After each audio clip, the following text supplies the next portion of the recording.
The Passion of our Lord Jesus Christ according to Matthew. Jesus stood before the governor, Pontius Pilate, and he questioned him. Are you the king of the Jews? Jesus said, You say so. and when he was accused by the chief priests and elders, he made no answer. Then Pilate said to him, Do you not hear how many things they are testifying against you? but he did not answer him one word, so that the governor was greatly amazed. Now, on the occasion of the feast, the governor was accustomed to release to the crowd one prisoner whom they wished. And at the time, they had a notorious prisoner called Barabbas. So when they had assembled, Pilate said to them, Which one do you want me to release to you? Barabbas or Jesus called Christ? for he knew that it was out of envy that they had handed him over. While he was still seated on the bench, his wife sent him a message. Have nothing to do with that righteous man. I suffered much in a dream today because of him. The chief priest and the elders persuaded the crowds to ask for Barabbas, but to destroy Jesus. The governors said to them in reply. Which of the two do you want me to release to you? They answered. Barabbas! Pilate said to them. Then what shall I do with Jesus called Christ? They all said. Let him be crucified. But he said. Why? What evil he has done? They only shouted the louder. Let him be crucified. When Pilate saw that he was not succeeding at all, but that a riot was breaking out inside, he took water and washed his hands in the sight of the crowd, saying, I am innocent of this man's blood. Look to it yourselves. And the whole people said in reply. His blood be upon us and upon our children. Then he released Barabbas to them. But after he had Jesus scourged, he handed him over to be crucified. Then the soldiers of the governor took Jesus inside the praetorium and gathered the whole cohort around him. They stripped off his clothes and threw a scarlet military cloak about him. Weaving a crown out of thorns, they placed it on his head and a reed in his right hand, and kneeling before him, they mocked him, saying, Hail, King of the Jews! They spat upon him and took the reed and kept striking him on the head. And when they had mocked him, they stripped him of the cloak, dressed him in his own clothes, and led him off to crucify him. As they were going out, they met a Cyrenian named Simon. This man they pressed into service to carry his cross. And when they came to a place called Golgotha, which means place of the skull, they gave Jesus wine to drink mixed with gall. But when he had tasted it, he refused to drink. After they had crucified him, they divided his garments by casting lots. Then they sat down and kept watch over him there, and they placed over his head the written charge against him. This is Jesus, the King of the Jews. 2 revolutionaries were crucified with him, one on his right and the other on his left. Those passing by reviled him, shaking their heads and saying, You who would destroy the temple and rebuild it in 3 days, save yourself if you are the Son of God, and come down from the cross. Likewise, the chief priest with the scribes and elders mocked him and said, He saved others, he cannot save himself.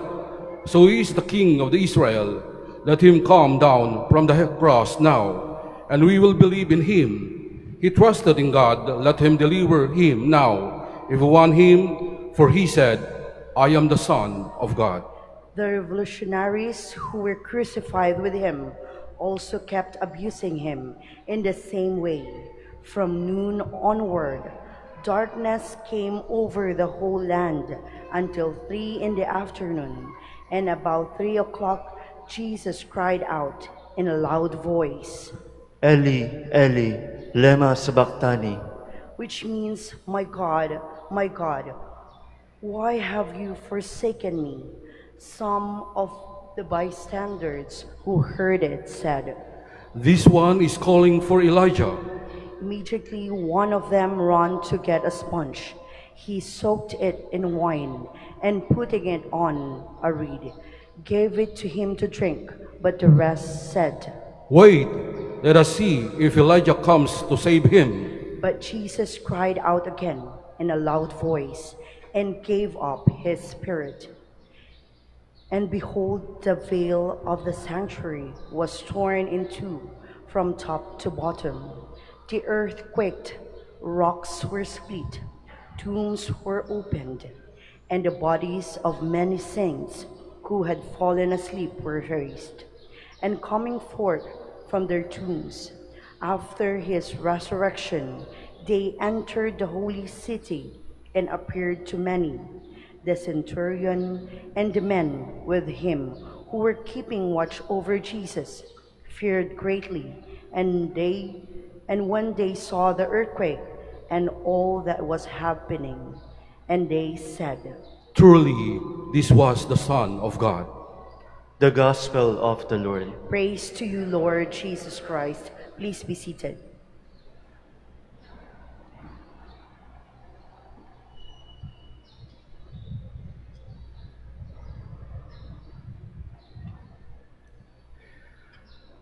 Linggo ng Palaspas, hudyat ng simula ng Semana Santa, Holy Week.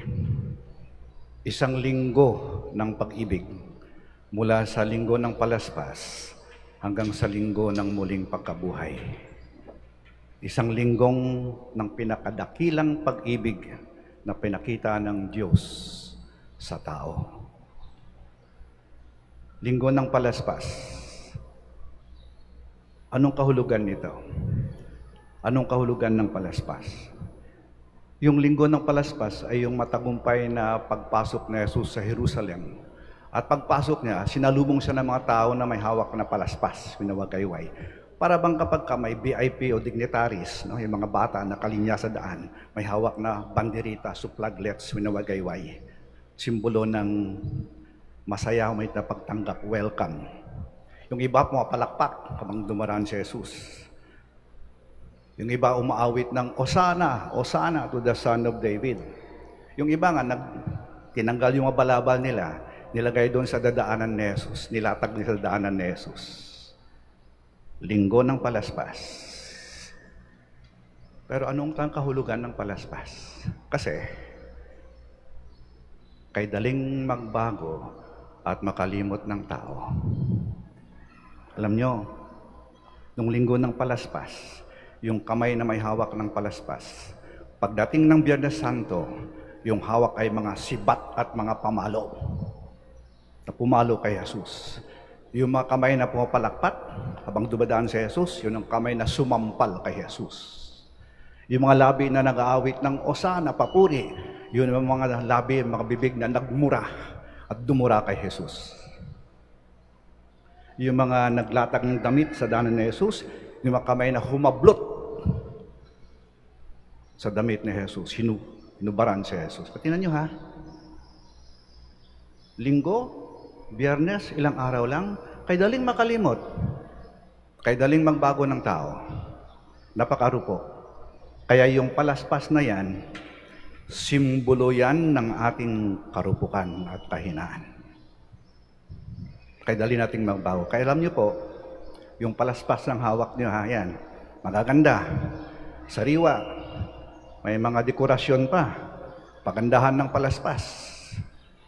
Pero matutuyo din yan. Sisira din yan, bubulok din yan. At yung palaspas na yan, Sa sunod na taon, 2027, bago dumating yung Miyerkules ng Abo, Martes, bago dumating yung Miyerkules ng Abo, yung palaspas na yan, susunugin. Kaya doon sa atin, sunog sala. At yung abo niya, ipapahid sa inyong noo. Tanda at paalaala na makasalanang ginawa mo. Napakarupok kasi natin eh. Nung linggo ng palaspas, nangako tayo, magpakabait na ako. Pero, ang dali nung makalimot, masalbahe ka pa rin. Hindi na ako magmumura, hindi na ako magchichismis. Ano ka? Ilang buhay nang sinira mo. Maging mabuting anak, maging mabuting ama, maging mabuting kaibigan ako.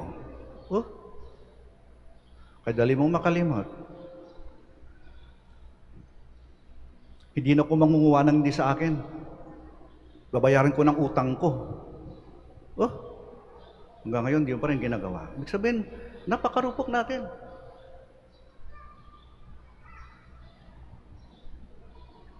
Alagaan ko ang pamilya ko. Maging tapat ako sa asawa ko. Oh? Ganyan tayo karupok. At huwag tayong magmaang-maangan at magmalinis.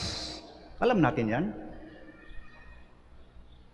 Kaya nga, yung palaspas na yan, huwag nyo siya iwagayway ha. Sagisag ng karupukan kahinatan. Ilagay nyo sa altar ninyo, pag-uwi nyo. Huwag nyo gamitin na anting-anting ha. O panlaban sa demonyo, ho? Panlaban sa kidlat ha. Hindi. Yung mga palaspas na yan, paalaala ng ating karupukan at kahinaan. Ilagay nyo sa altar ninyo. Pati makita nyo yan, makita nyo, patawad Panginoon. Kalimot ako. Mahina ako, marupok ako. Kaya may paalaala. Kaya nga ba't yung layunin ng mahal na araw, itong Semana Santa, isang linggong pag-ibig, ay ang pagbabago natin.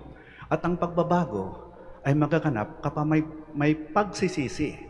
At ang pagsisisi magaganap kapag may pag-amin. Kasi kung wala kang aminin, wala kang pagsisisihan. At kung walang pagsisisi, walang pagbabago. Nagbago na ba tayo? Nakailang pares pa na tayo? Ba't ganun pa rin?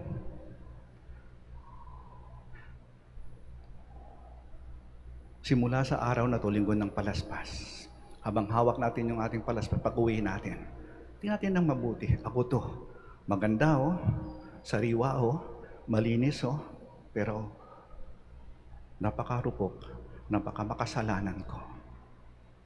Panginoon, mahal na ina, tulungan mo po ako. Ang gusto ko na pong magbago Hindi na po ako masaya sa pagkukunwari. Gusto ko nang ayusin tong buhay ko.